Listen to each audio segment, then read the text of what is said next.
Genesis 35.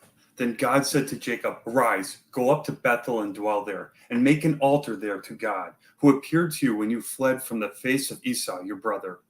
And Jacob said to his household and to all who were with him, "Put away the foreign gods that are among you, purify yourselves, and change. Then let us arise and go up to Bethel, and I will make an altar there to God, who answered me in the day of my distress, and has been with me in the way which I have gone."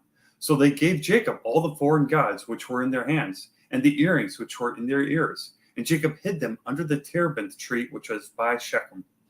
And they journeyed, and the terror of God was upon the cities that were all around them, and they did not pursue the sons of Jacob.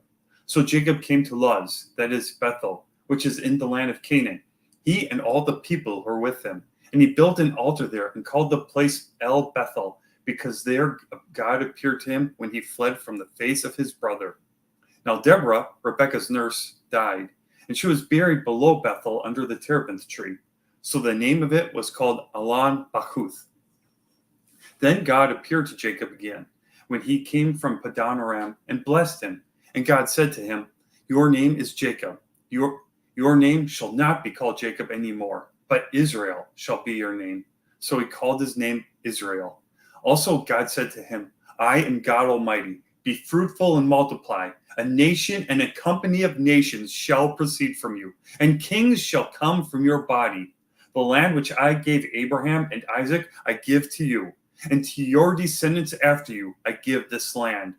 Then God went up from him in the place where he talked with him. So Jacob set up a pillar in the place where he talked with him, a pillar of stone, and he poured a drink offering on it, and he poured oil on it. And Jacob called the name of the place where God spoke with him, Bethel. Then they journeyed from Bethel, and when there was but a little distance to go to Ephrath, Rachel labored in childbirth, and she had hard labor. Now it came to pass, when she was in hard labor, that the midwife said to her, "Do not fear, you will have this son also." And so it was, as her soul was departing, for she died, that she called his name Ben-Oni, but his father called him Benjamin. So Rachel died and was buried in the way to Ephrath, that is, Bethlehem.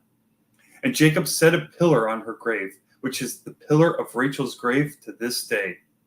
Then Israel journeyed and pitched his tent beyond the Tower of Eder.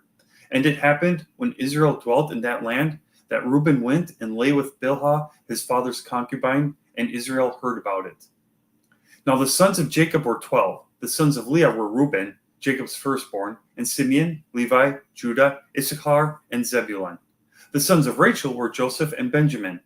The sons of Bilhah, Rachel's maidservant, were Dan and Naphtali. And the sons of Zilpah, Leah's maidservant, were Gad and Asher. These were the sons of Jacob who were born to him in Padan Aram.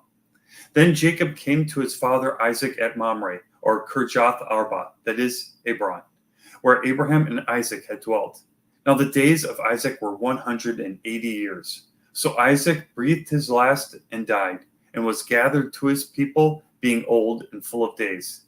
And his sons Esau and Jacob buried him. Genesis 35.